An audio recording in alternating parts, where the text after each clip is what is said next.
अस्सलाम वालेकुम नाज़रीन, आज का सच के साथ मैं हूं नदीम हुसैन। एक जानिब अदलिया के अंदर मामला गैर मतवाज़िन हो गया है तो दूसरी जानिब आज वज़ीर आज़म शहबाज शरीफ जो हैं उन्होंने पार्लियामेंट के अंदर शोला बयानी की है। उनका कहना है कि आज शराफत का मुकाबला बदमाशी से है। उन्होंने कहा कि आज जमहूरियत का मुकाबला फस्तायत से है। उनका ये कहना था कि आज अदलिया का झुकाव एक लाडले की जानिब है। उन्होंने ये बात भी कही कि एक ऐसा शख्स जिसने दहशतगर्दों को अपनी ढाल बनाया हुआ है और दहशतगर्दों को यहाँ लाकर आबाद किया है, फ़ौज के ख़िलाफ़ एक मुनज़्ज़म मुहिम जो है वो की जा रही है, तो फिर पार्लियामेंट जो है वो खामोश कैसे रह सकता है।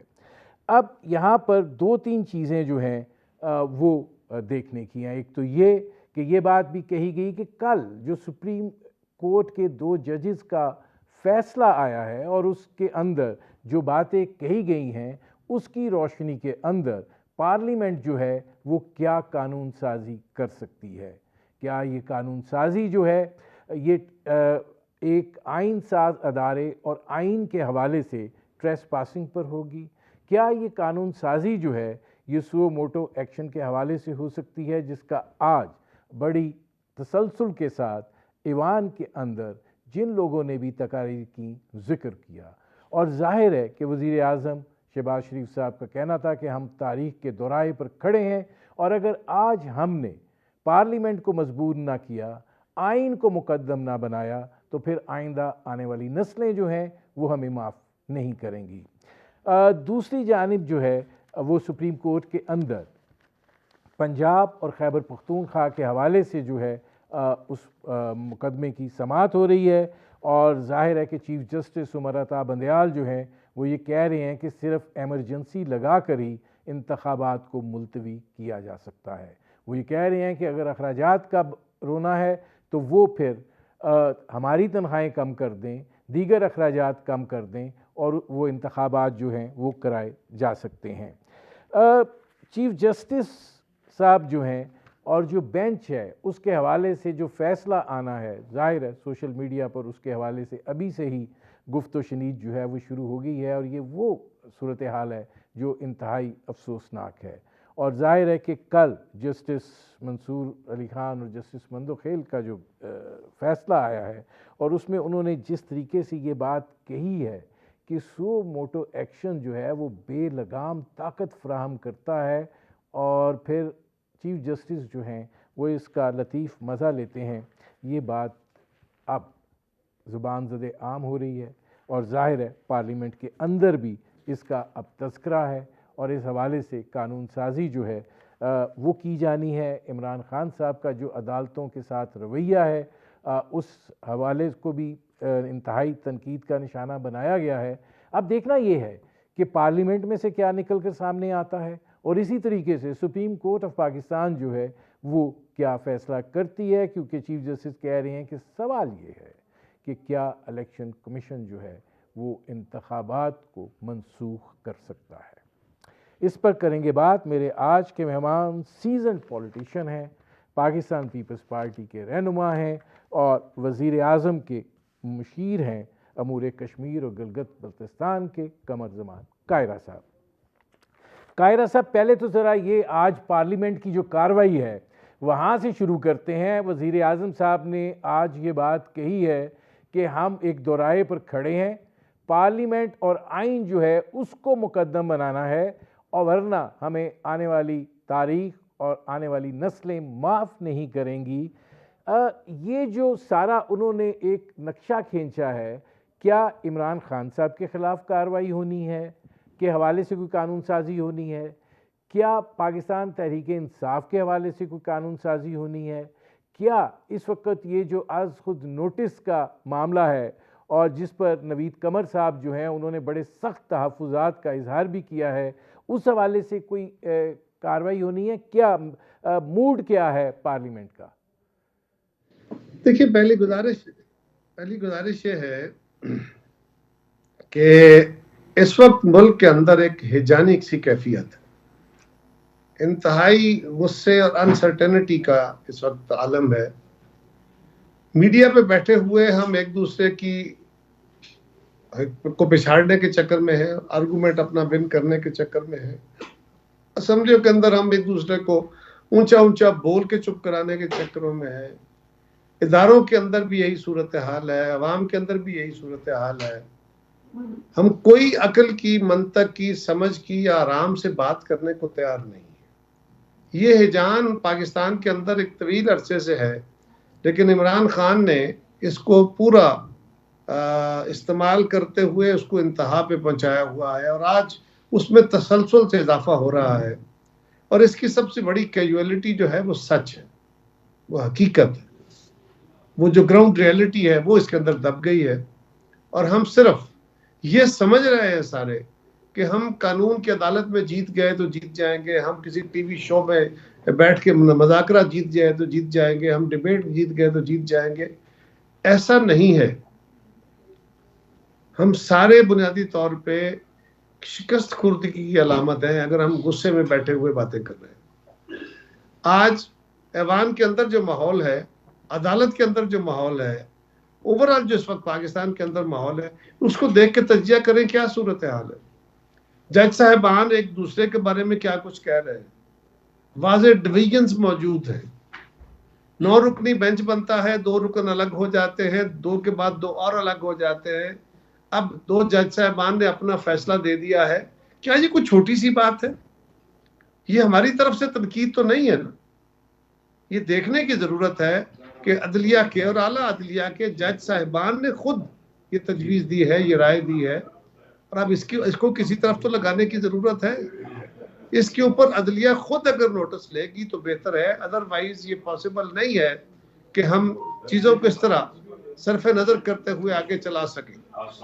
हमारी इस वक्त की जो ज़रूरत है वो अदलिया को अपने घर में चीज़ों को देखने और उसको करेक्ट करने की ज़रूरत है। उसके अलावा जो पार्लिमान के अंदर जमातें मौजूद हैं, उनको पार्लिमान के अंदर अपने हालात देखने होंगे, जमातों को अपने अंदर देखने की ज़रूरत है, मीडिया को भी। और हमें रिजल्ट ओरिएंटेड अपना जो मसला है उसको चीज़ों को सजेशंस लेके आने होंगे, तब शायद बेहतरी का कोई सामान हो। वरना इस वक्त की लड़ाई जो एक दूसरे को पिछाड़ने की लड़ाई है, ये पाकिस्तान की बेहतरी की लड़ाई नहीं है। हाँ, आज प्राइम मिनिस्टर ने भी कहा, आज नवीद कमर साहब ने भी कहा, बाकी मेंबरान ने भी, लीडर ऑफ द अपोजिशन ने भी स्पीच किया है, अभी ये जारी है इजलास। तो इस वक्त अगर पाकिस्तान में हैजान है तो उसका सबसे आला फोरम कौन सा है जिस पे डिबेट करके रास्ता निकल सकता है? वो पार्लियामेंट है। इस पे ये डिबेट होनी चाहिए। और अगर पार्लियामान के बाहर अदालत के अंदर 5 जज साहिबान पे मबनी बेंच अपना एक फैसला दे रहा है या केस सुनना शुरू हुआ है, तो जो दो जज साहिबान का फैसला कल आया है वो भी सुप्रीम कोर्ट के जज साहिबान हैं। उन्होंने जो फैसला दिया है और कहा है कि जिस फैसले की बुनियाद पे ये सारा कजिया खड़ा हुआ जिसको आज आप सुन रहे हैं, तो वो तो 3-2 से विन नहीं हुआ था, वो 4-3 से डिफीट हो गया था। लिहाजा ये सारा कजिया ही गलत है। अब इसके ऊपर चीफ जस्टिस साहब को भी सुनना चाहिए। अगर हमारे वकला ये कहने गए कि जनाब आप पाकिस्तान की एक सबसे बड़ा सियासी मुकदमा सुनने जा रहे हैं और इसमें सियासी जमातें फरीक हैं, तो आप हमें सुने, और ये कहा जाए कि हम आपको नहीं सुनेंगे, हम इस मामले को लंबा नहीं करेंगे। बात लंबा या छोटा करने की तो है नहीं, बात लीगैलिटी की है, बात अक्ल मंतक की है। सवाल है कि इलेक्शन कमीशन ने इलेक्शन डिले कर दिए, इलेक्शन मनसूख नहीं किए। ठहरे एक सेकंड, मैं उस तरफ आता हूं। अब जो आप ये जो बात हुई है, जो 2 जजेस का फैसला आया है, जब ये मैटर अदालत के अंदर उठाया गया तो चीफ जस्टिस साहब का कहना था कि नहीं, ये ऐसी कोई बात नहीं है, ये हमारा अंदरूनी मामला है, और उन्होंने वो आगे बढ़ गए। अब अगर अदलिया ये समझती है कि ये उसका अंदरूनी मामला है और आप ये समझते हैं कि इसको इन टोटलिटी देखा जाना चाहिए, तो फिर क्या आप किस तरीके से सुओ मोटो के ख़िलाफ़ या बेंच की तश्कील के हवाले से, क्या ये इख्तियारात महदूद या लामहदूद करने सुप्रीम कोर्ट का इख्तियार नहीं है, या पार्लियामेंट इसमें कैसे फिर इंटरफेरेंस करेगी?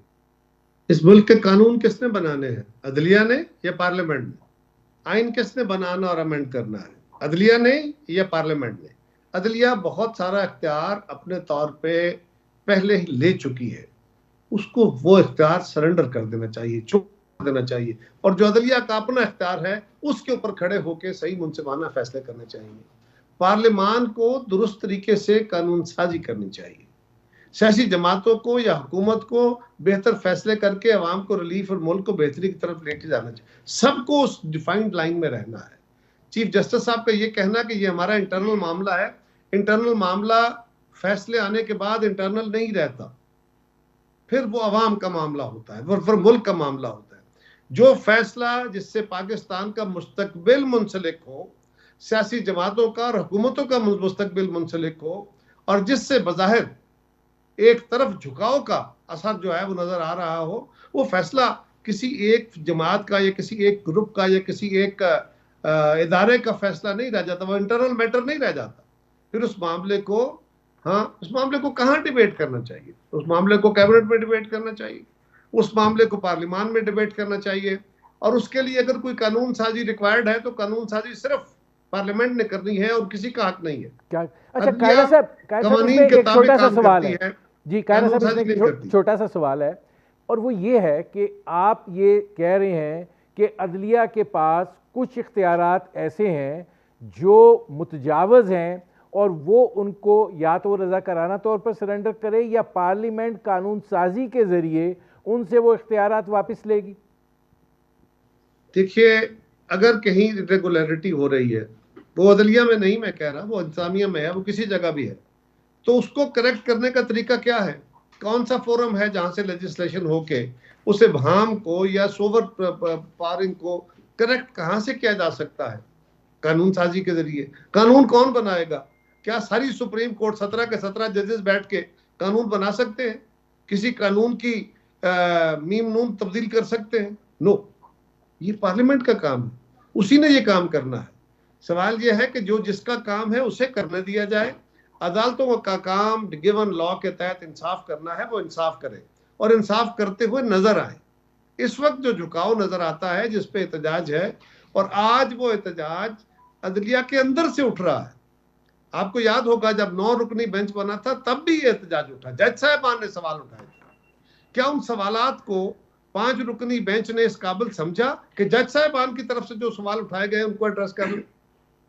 ये सवाल उठा था ना कि क्या हुकूमतें लेजिटिमेट तोड़ी गई है, क्या तरीकाकार दुरुस्त है, चीफ मिनिस्टर्स को जो इख्तियार है उन्होंने जुडिशियसली इख्तियार किया है, और क्या ये बात दुरुस्त नहीं है कि उसके बाद पंजाब के चीफ मिनिस्टर ने उस वक्त के, वो पहले भी कहते थे कि असम्बलियां नहीं तोड़नी चाहिए, वो बाद में भी कहते थे कि मैं कहता रहा इमरान खान को असम्बलियां ना तोड़े, लेकिन उन्होंने मुझे मजबूर कर दिया। क्या किसी जबर के तहत, क्या किसी जमात के लीडर की ख्वाहिश के तहत, क्या मुल्क में इंतखाब कराने के लिए दबाव बढ़ाने की जरूरत के तहत क्या असम्बलियां तोड़ी जा सकती हैं? कायरा साहब, मुझे एक ब्रेक लेना पड़ रहा है। नाज़रीन, हमारी गुफ्तगू जारी है, वक्त हुआ है मुख्तसर से कमर्शियल ब्रेक का। मिलते हैं इस वक्फे के बाद।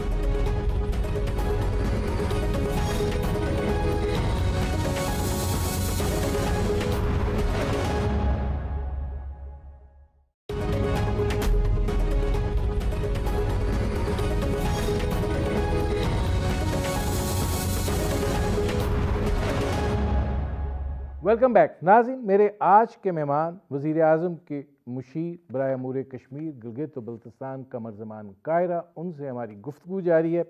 अच्छा कायरा साहब, 3 चीज़ें हैं जिनकी तरफ आज निशानदेही की गई बड़ी उसके साथ। एक तो ये कि अदलिया का झुकाव जो है वो एक शख्स की तरफ है। नंबर 2, अफवाज पाकिस्तान के ख़िलाफ़ जो एक मुहिम चलाई जा रही है।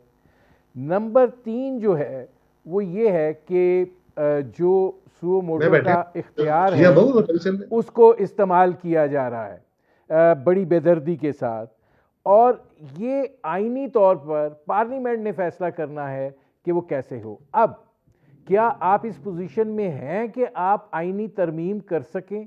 क्या मतलूबा तादाद आपके पास है? अगर नहीं है तो फिर पार्लियामेंट के अंदर सिर्फ ये एक बहस होगी या इस बहस का कोई नतीजा भी निकलेगा? देखिए, अदालत के इख्तियार पे कोई कदगन लगाना मकसूद न था, न है, न हो सकता है। ये ऐसा कोई मकसूद नहीं है। हाँ, अदालत का एक इख्तियार ऐसा है जिसके बारे में पाकिस्तान के ज्यूरिस्ट उनके मुख्तलिफ फोरम मुख्तलिफ औकात में ये सवाल उठाते रहे कि ये इस तरीके से इसका इस्तेमाल, यानी 184(3) का जो इस्तेमाल है, ये सुओ मोटो का जो इख्तियार है, इसके अंदर ये फैसला करना कि सुओ मोटो लिया जाए या ना लिया जाए, और ये फैसला करना कि कौन सा बेंच उसको सुनेगा, और ये कि एक ऐसा तरीकाकार जिसकी कोई अपील नहीं है, जिसकी फर्स्ट कोर्ट जो है एग्जीक्यूशन की वो भी आप हो और कोर्ट ऑफ अपील भी ना हो, तो ये करीने इंसाफ नहीं है। ये पहले ही पाकिस्तान के मुख्तलिफ जो अदलिया के मुतल्लिका, ये कानून साजी के मुतल्लिका या कानून दानों के जो फोरम्स हैं, उससे बहुत सारे इन पाकिस्तान जो वकला के फोरम बार काउंसिल है उसकी तरफ से, सुप्रीम कोर्ट बार एसोसिएशन की तरफ से बारहा इस तरह के रेजोल्यूशन आए हैं कि इसका इस्तेमाल का तरीकाकार दुरुस्त नहीं है और इसमें अपील रखनी चाहिए। तो अगर ऐसा है तो ये मामला बहरहाल अदलिया को करना होगा और कानून साजी के लिए पार्लियामेंट को करना होगा, और पार्लियामेंट कानून साजी करके, इसमें आइन साजी की जरूरत नहीं है, कानून साजी करके ये तरीकाकार तय कर सकती है। उसके सुबॉर्डिनेशन में रूल्स बनते हैं, और रूल्स कवानीन के ताबे होते हैं और कवानीन आइन के ताबे होते हैं। ये बड़ा सिंपल सा कानून है।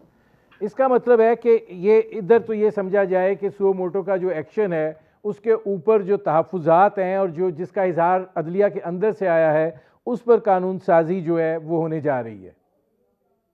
नहीं, मैं जा रही नहीं कह रहा, मैं तो कह रहा होनी चाहिए।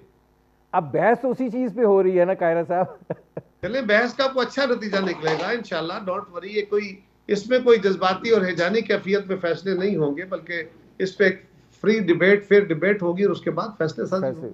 अच्छा, अब दूसरा आते हैं, क्या इमरान खान साहब जो हैं, जिन जज्बात और एहसासात का इजहार वज़ीर आज़म साहब ने आज किया है वो काफ़ी गुस्से में दिखाई दे रहे थे, क्या कोई ऐसा भी सिलसिला है इमरान खान साहब के ख़िलाफ़ कार्रवाई का या पाकिस्तान तहरीक इंसाफ के ख़िलाफ़? देखिए, पाकिस्तान तहरीक इंसाफ के खिलाफ ये अजीब सी एक बहस है। मुझे नहीं पता ये क्यों बिल्कुल गैर मंतकी है। तो इमरान खान ने एक छोड़ा हुआ है शोशा सारी दुनिया में कि मेरी जान को खतरा है, मेरी पार्टी पर पाबंदी लगाने लगे हैं, फलान करने लगे। यार, कभी पार्टियां पाबंदियां लगाने से खत्म होती है? इस मुल्क के अंदर नैब के ऊपर पाबंदी लगी, ANP बन गई, क्या हो गया? पीपल्स पार्टी पर जाओ लगने पाबंदी लगा के पीपल्स पार्टी खत्म करना चाहिए, पीपल्स पार्टी पार्लियामेंटेरियन बन गई, फिर क्या हुआ? इस तरह के इक़दाम से भी कोई कभी बेहतरी का अमल हो सकता है, और अगर अमल प्रैक्टिकल नहीं है तो कौन ये फैसला करेगा? बिल्कुल ऐसा कोई राय नहीं है। अच्छा, इसमें एक और चीज़ है कायरा साहब, आप भी बात करते रहे हैं, आज शहबाज शरीफ साहब ने भी बात की है, जब आप ये इस तरह का तासुर देते हैं, अदलिया का झुकाव उस तरफ है, दहशत गर्दों की ढाल है, पेट्रोल बम फेंकेंगे, वो सब कुछ देखा गया, नज़र आया, लेकिन इसमें आपको ये नहीं लगता कि हुकूमत भी जो है वो एक बेबसी और लाचारगी की तस्वीर बनी हुई है? क्या किसी को इससे पहले हिम्मत या इजाज़त थी कि वो वर्दी के ऊपर हाथ डाल सके? नदीम साहब, ये मामला है बड़ा सेंसिटिव, इसमें मैं जब बात करूंगा तो फिर आपका भी इस्तेहकाक मजरू हो जाएगा। इस वक्त मीडिया क्या कर रहा है, सियासी जमातें क्या कर रही हैं, अदलिया क्या कर रही है, पुलिस के ऊपर पथराव हो, पुलिस के ऊपर लाठीचार्ज हो। और यार, आप जमान पार्क का वाकई ले लें। जमान पार्क के वाकये में क्या हुआ? इस्लामाबाद पुलिस के 4 बंदे और 2-3 बंदे लाहौर पुलिस के पहले जाते हैं, उनके साथ जो सलूक हुआ, बदसलूकी की गई जमान पार्क में, और वो सिर्फ जो समन है वो दे के वापस आ गए। उसके बाद हाई कोर्ट से इन्होंने रिलीफ लिया, हाई कोर्ट ने 13 तारीख को पेश होने का हुक्म दिया। उसको जब दोबारा मुस्तरद किया, फिर अदालत ने समन निकाला, तो अब पुलिस ने बेइज्जत होने तो नहीं जाना था। अब पुलिस गई, उनके पास बंदूकें नहीं थी, उनके पास गोलियां नहीं थी, लेकिन वो मुसल्लह होके नहीं, अपने आप को इक्विप करके गए, तादाद बढ़ा के गए। उनके साथ क्या हुआ? पथराव किसने किया? पहली लाठियां किसने मारी? गुलेले चला के बंटे किसने मारे? किसने पेट्रोल बम फेंके? आपने देखे ना। मुझे सिर्फ सवाल आपसे करना है, मुझे पाकिस्तान की अदालतों से भी करना है। वही सूरत हाल अगर अमेरिका में हुई होती कि पुलिस के ऊपर बंटे मारे जा रहे होते, पुलिस के ऊपर पेट्रोल बम फेंके जा रहे होते, और अमेरिका की पुलिस क्या करती क्या केस दर्ज ना करती? क्या उसके जवाब में वो जो रियासती हथियार है इस्तेमाल ना करती? इंग्लैंड में होता तो क्या करती? बरतानिया में, जापान में होता तो क्या करती? पाकिस्तान की पुलिस यानी तशद्दुद का उन पे इल्जाम, दहशतगर्दी का उन पे इल्जाम, वो 64 पुलिस वाले जख्मी हो गए, 8 बंदे पीटीआई के जख्मी हुए। क्या इस्तेहकाक था पीटीआई को उनको रजिस्ट करने का? नहीं, इसमें आप भी कायरा साहब फिर एक सवाल है, आप भी देखिए एक मुबाहिसा कर रहे हैं, आपकी तरफ से भी एक दबाव है कि जनाब ये बड़ा, अगर अदलिया अगर पुलिस अपने काम को, अपने फैसले को जोर से मनवाना चाहती तो मनवा सकती थी।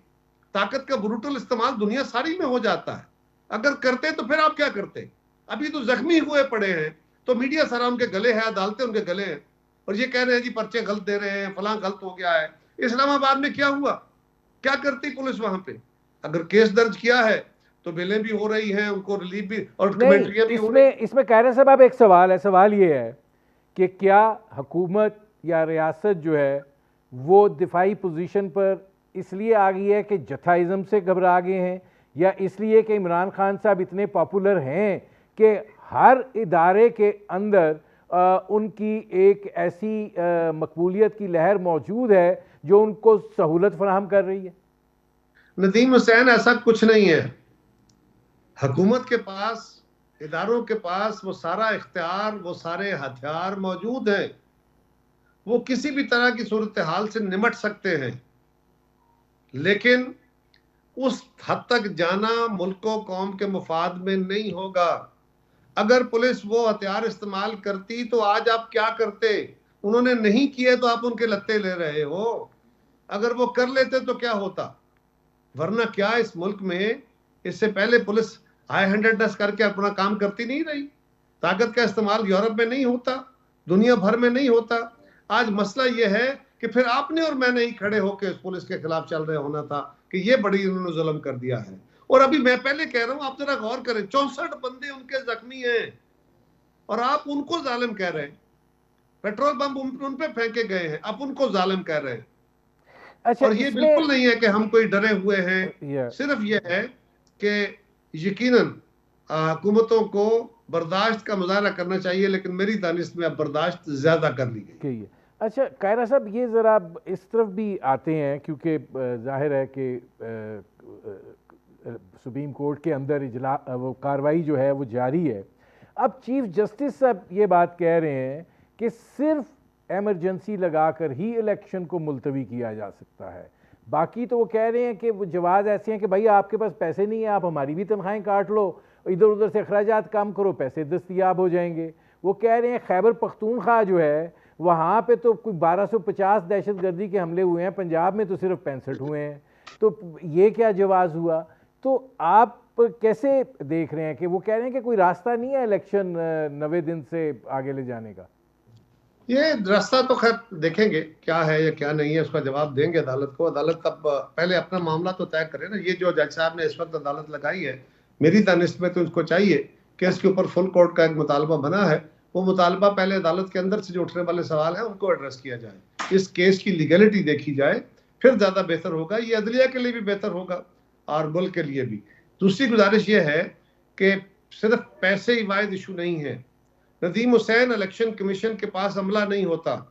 इलेक्शन कमीशन वफाकी और सूबाई महकमों की इआनत से इलेक्शन कराता है। सिक्योरिटी सिचुएशन के नहीं, सिर्फ लॉ एंड ऑर्डर को कंट्रोल करने के लिए फौज तलब की जाती है। फौज पूरे के पूरे अमल में सपोर्ट फराहम करती है। वो बैलेट पेपर लेके पोलिंग स्टेशन तक पहुंचाना, रिजल्ट लेके आना, उसकी निगरानी करना, सारे अमल करती है। अब इस वक्त मुल्क के अंदर मर्दमशुमारी हो रही है। इलेक्शन कमीशन ने अफवाज पाकिस्तान को कहा तो उन्होंने कहा कि जी इस वक्त हमारे पास इतनी तादाद में फोर्स नहीं है कि हम आपको पोलिंग स्टेशन पे अपना जो अमला है हर पोलिंग स्टेशन पे तैनात कर सकें। और हम आपका एक काम कर सकते हैं कि हम जो रैपिड रिस्पांस फोर्स के तौर पे ये जो अमल है वो हमारी फौज की डिप्लॉयमेंट हो सकती है, लेकिन हम हर पोलिंग स्टेशन पे पहले की तरह डिप्लॉयमेंट नहीं, क्योंकि 30 अप्रैल तक हमारा बहुत बड़ी तादाद में अफवाज जो हैं वो मर्दमशुमारी के अमल में शामिल है। क्या ये बात गलत है? क्या मर्दमशुमारी नहीं हो रही? क्या मुल्क के अंदर लाखों की तादाद में टीमें नहीं घूम रही, हजारों की तादाद में? और उनके अंदर अफवाज पाकिस्तान के लोग नहीं हैं? क्या ये बात गलत है कि सूबों के यानी महकमा तालीम और दीगर महकमों के लोग उनकी आनत के लिए और पुलिस के लोग इन टीमों के साथ काम नहीं कर रहे? और अगर फौज ये कह रही है कि इतनी बड़ी तादाद में जो रिक्वायरमेंट है हम पूरी नहीं कर सकते, तो ये कोई इनकार है या इस वक्त 30 अप्रैल तक एक माजूरी है कि इस वक्त तक नहीं हो सकता? 30 अप्रैल को ये अमल नहीं, अब मुकम्मल कायरा हो साहब जाएगा, दो उसके चीज़ें बाद हैं। एक पहला जो आपने बात की कि ठीक है, ये जो सूरत हाल उभर कर सामने आई है जजेस के अंदर से, ये यकीनन एक तकसीम को बड़े वाज़ेह कर रही है और जाहिर है कि ये एक ऐसा आंसर भी दे रही है कि जैसे अदलिया जो है उसके अंदर सूरत हाल एक बगावत की सी है। लेकिन मामला यह है कि चीफ जस्टिस कह रहे हैं ये हमारा अंदरूनी मामला है। दूसरी नहीं, अंदरूनी नहीं है, उनका अंदरूनी को घर का मामला है, ये अदालत का मामला है। अदालत का मामला सारे मुल्क का मामला है और जिस मामले में ये मामला उठाया गया है, ये जजमेंट आई है, वो सारी कौम, सारा मुल्क और सारे हालात उस पर डिपेंडेंट है। सो चीफ जस्टिस साहब की ये राय जो है, इससे हमें तो इत्तेफाक नहीं है। अच्छा, अब अगर ये बेंच जो है जिस तरीके से कहा जाता है, आ जाता है कि नहीं आप इलेक्शन करवाएं, तो फिर क्या सिचुएशन होगी? क्या ये जो असम्बली का इजलास और कानून साजी है उसके लिए हिफ्ज़े मा तकद्दुम के तौर पर कानून साजी फिर की तरफ बढ़ा जाएगा? ऐसा नहीं है, ऐसा कुछ नहीं है कि हमको अदालत के रास्ते में रुकावट बनने के लिए कानून साजी कर रहे हैं। कानून साजी सिर्फ चीजों को दुरुस्त करने के लिए हो सकती है। इस तरह के जो आपने ख्याल जाहिर किया इस तरह नहीं है। अल्लाह ना करे वो वक्त आए, ऐसा नहीं होगा, इंशाल्लाह को बेहतरी का रास्ता निकलेगा, लेकिन काबिल अमल सूरत हाल ही देखनी होती है। मैंने आपसे गुजारिश की है कि क्या आप फौज के तावन के बगैर इलेक्शन करा सकते हैं? करा सकते हैं क्या? सर गुजारिश ये है कि वो फिर आरटीएस का शिकवा भी हो जाना है। मैं सिंपल पूछ रहा हूं कि फौज के तावन के बगैर पुरअमन इलेक्शन हो सकते हैं? हाँ, नहीं वो तो इंस्टॉल तो आपको करना पड़ेगा, लाना तो पड़ेगा। सुन लीजिए, अब यही इसको लीजिए ना, अगर उसके बगैर इलेक्शन का इनेकाद मुमकिन नहीं है, मुनसिफाना और शफाफ इंतखाब का, तो फिर आप क्या करेंगे? 30 अप्रैल को क्या मर्दमशुमारी 30 अप्रैल तक नहीं हो रही? क्या फौज अवेलेबल है और वो नहीं दे रहे? अगर ऐसा है तो नहीं कायरा साहब, अगर मेरे पास 1 मिनट है, अगर सुप्रीम कोर्ट की तरफ से ये आ जाती है, डायरेक्शन के इदारे जो हैं वो कह रहे हैं, हम अदारों से बात कर लेते हैं जो ये कह रहे हैं कि हम ये नहीं कर सकते या पैसे नहीं दे सकते या ये नहीं कर सकते, तो अगर डायरेक्शन आ जाती है देन व्हाट? देखिए, मेरा ख्याल है कि डायरेक्शन अदालत वही देगी जो काबिल अमल होगी, और अगर काबिल अमल ना हो तो फिर देखना पड़ेगा कि वो अमली सूरत हाल क्या है। हाँ, बिलाशुबा अदालत का एहतराम बिल्कुल वाजिब है और वो होना चाहिए, लेकिन फैसले जो हैं वो हालात के मुताबिक होते हैं, कानून के मुताबिक होते हैं और काबिल अमल सूरत हाल के मुताबिक होते हैं। या फिर अदालत को ये फैसला करना होगा कि फौज जिस काम में या बाकी इदारे सूबाई जो जिस काम में जिन्होंने इलेक्शन कराना है वो मर्दमशुमारी में शामिल है, मर्दमशुमारी का 70% का करीब काम हो चुका, या फिर उसको बंद कर दें, फिर इलेक्शन की तरफ जाएं, यही सूरत हो सकती है। उसके रिपरकशन देख ले क्या है, सूबों के अंदर क्या होंगे, बाकी इलाकों में क्या होंगे। सो काबिल अमल फैसले आने चाहिए। ठीक, बहुत शुक्रिया कमर जमान कायरा साहब। नाज़रीन, ये थे कमर जमान कायरा, मुशीर वज़ीर आज़म बराए अमूर कश्मीर गिलगित बल्तिस्तान। उनकी आपने गुफ्तगू सुनी। वक्त हुआ एक मुख्तसर से कमर्शियल ब्रेक का, मिलते हैं इस वक्फे के बाद।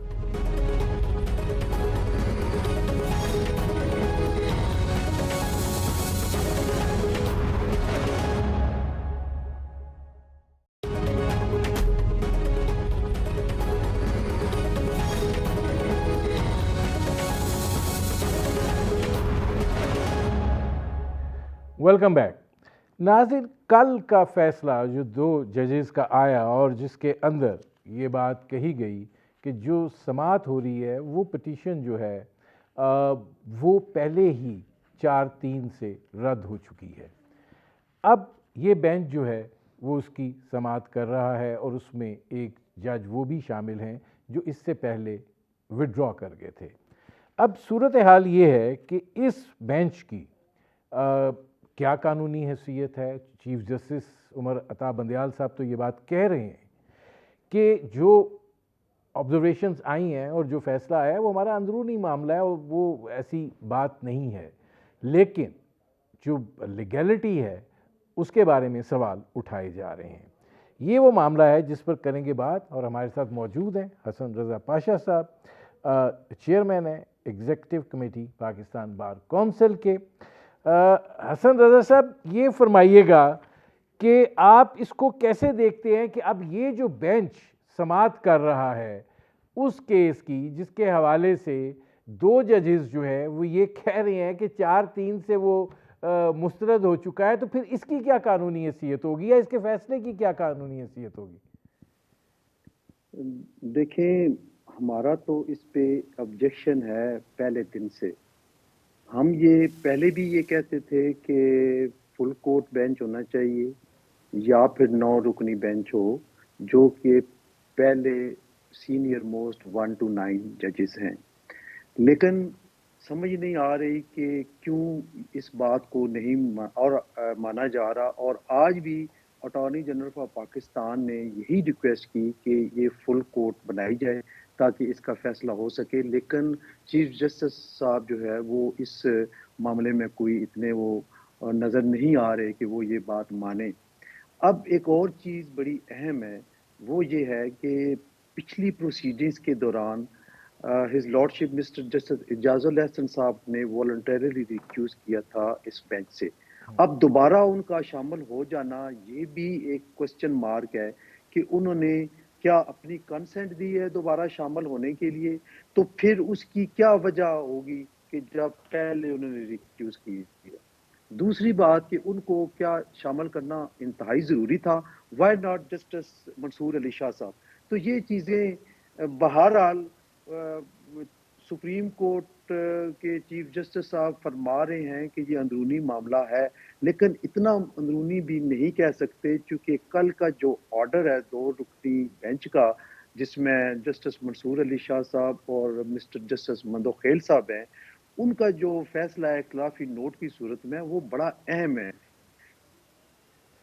और वो अंदरूनी उसको किसी तौर पे भी नहीं कहा जा सकता। और कल से आप देखें कि पूरे पाकिस्तान में जूरिस्ट भी ये बात कर रहे हैं और मीडिया पे भी यही बात आ रही है कि आखिर क्या वजह है कि इन दोनों ने कैटेगरिकली ये कह दिया कि 4-3 की रेशो से हुआ है। तो ये भी तो सुप्रीम कोर्ट के जजेस हैं। तो ये हमने कल भी 1-2 जगह पे ये कहा कि को सॉर्ट आउट करने के लिए ये बहुत ज़रूरी है कि फुल कोर्ट बैठे और फुल कोर्ट इस बात का तयन करे कि क्या वो फैसला 4-3 का था या 3-2 का था। इसके अलावा इसमें और नहीं, कोई हसन रजा सूरत पाशा नजर साहब नहीं ये आ रही। फरमाइएगा कि क्या आपको क्या वजह क्या नज़र आ रही है इसमें? क्या ये ख़ाइफ हैं कि आगे सितंबर में तब्दीली हो जानी है और उससे पहले कोई मामलात जो हैं वो शायद ख़राबी की तरफ ना चले जाएं, उस हवाले से? और फिर पार्लियामेंट से भी अब ये आवाज़ उभर कर सामने आ रही है कि अगर आज खुद नोटिस के बारे में अदलिया जो है वो सरेंडर नहीं करती तो फिर कानून साजी कर दी जाए। तो आप इसको कैसे देखते हैं? बिल्कुल, ये तो जो लॉयर्स तंजीमें हैं, सुप्रीम कोर्ट बार और पाकिस्तान बार काउंसिल, ये तो पिछले 15-20 सालों से हम ये मुतालबा रख रहे हैं कि सुओ मोटो जुरिस्डिक्शन उसका कोई कम से कम एपेलेट फोरम होना चाहिए, नंबर 1। नंबर 2, 184(3) की जुरिस्डिक्शन को एक्सरसाइज जब सुप्रीम कोर्ट करना चाहे तो उसका भी कोई मैकेनिज्म होना चाहिए। मसलन चीफ जस्टिस साहब के अलावा 2 और सीनियर जजेस को उसमें ले लें ताकि स्क्रूटनी हो सके और किसी को कोई एतराज की गुंजाइश ना रहे। और आप देखें कि supreme court of Pakistan is ultimate court of law, जिसके बाद अल्लाह की अदालत ही बचती है। तो इस चीज़ पे बहुत ज़्यादा कंसर्न है हमारा बतौर स्टूडेंट ऑफ लॉ, बतौर इदारा पाकिस्तान बार काउंसिल, कि जब वहाँ से सुओ मोटो लेके सुप्रीम कोर्ट अपनी जुरिस्डिक्शन एज्यूम करती है तो मुतासरा फरीक को कोई राइट ऑफ अपील नहीं है। तो नहीं, पार्लियामेंट को ये इसमें सोचना हसन रजा चाहिए पाशा और साहब, राइट ऑफ अगर अपील पार्लियामेंट इस प्रोवाइड हवाले करना से चाहिए। कानून साजी करती है तो उसको आप कैसे देखेंगे?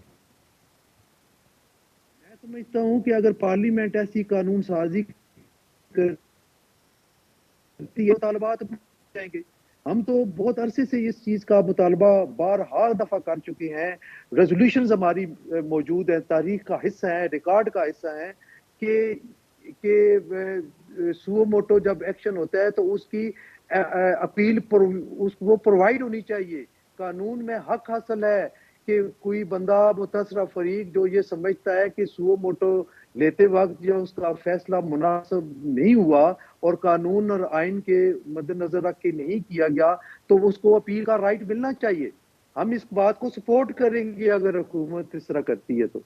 अच्छा, एक तासुर जो ये सामने आ रहा है कि अदलिया का झुकाव जो है वो इमरान खान साहब की तरफ है, आपको क्या वजह दिखाई देती है कि ये तकसीम जो हुई है उसका एक बहुत बड़ा किरदार है अदलिया के अंदर भी तकसीम के हवाले से? बिल्कुल, कुछ ये तासुर बड़े अरसे से आ रहा है कि अदलिया में तकसीम है, वाज़े तौर पे 2 या 3 ग्रुप बने हुए हैं और इसमें कोई दूसरी राय नहीं है। आप देख लें पिछले कुछ अरसे से मुतवातर ऐसे मामलात आ रहे हैं और आप एंकर पर्सन ही हम देखते हैं कि कोई बेंच तश्कील होता है किसी मखसूस केस के लिए, तो आप लोग बैठ के ये बात कर रहे होते हैं कि ये 2-3 का होगा, 4-1 का होगा, क्या होगा। तो ये बड़ी खतरनाक बात है कि बेंच किसी मखसूस केस के लिए बेंच बनता है तो लोग पहले दिन से में गोइयां शुरू कर देते हैं कि ये किस रेशो से फैसला आएगा और फिर मजे की बात ये है कि उसी रेशो के साथ फैसला भी आ जाता है बात मेरा ख्याल है ऐसी नहीं होनी चाहिए और सुप्रीम कोर्ट को इस बात फुल कोर्ट को बैठना चाहिए और इन मामलात को सॉर्ट आउट करना चाहिए। अगर हसन रज़ा पाशा साहब फुल कोर्ट तो नहीं बना, जाहिर है ये 5 रुकनी बेंच है, इसका अगर फैसला आता है तो उसकी फिर क्या अहमियत होगी, उसकी क्या सैंक्टिटी होगी? देखिए, फैसला डायरेक्शन की सूरत में ही आएगा। ने या कौमी इदारों ने, जिनमें फौज भी है, जिनमें एग्जीक्यूटिव अथॉरिटी भी है, फाइनेंस मिनिस्ट्रीज भी है, डिफेंस मिनिस्ट्रीज भी हैं, तो उन्होंने करना है तो वो डायरेक्शन को किस तरह लेते हैं और डायरेक्शन किस अंदाज में दी जाती है ये भी देखना पड़ेगा। तो इसमें मैं बतौर स्टूडेंट ऑफ लॉ अभी भी इस बात पे फर्म हूँ और मेरा ये फर्म बिलीफ है कि ये मामला जब तक फुल कोर्ट में नहीं आएगा ये मंतकी अंजाम तक नहीं पहुंचेगा। नहीं पहुंचेगा। बहुत शुक्रिया हसन रज़ा पाशा साहब। नाज़रीन, ये थे हसन रज़ा पाशा जो कि चेयरमैन हैं पाकिस्तान बार कौंसिल की एग्जीक्यूटिव कमेटी के। उनसे हमारी गुफ्तगू थी। सूरत हाल जो है वो ज़ाहिर है कि अब एक दिलचस्प मरहले में दाखिल हो गई है। पार्लियामेंट अपनी जगह पर बैठ गई है और ज़ाहिर है सुप्रीम कोर्ट के अंदर से भी एक फ़ैसले ने आना है। आगे मामला किस डगर पर जाते हैं ये तो वक्त बताएगा। इजाज़त दीजिए, अल्लाह हाफ़िज़।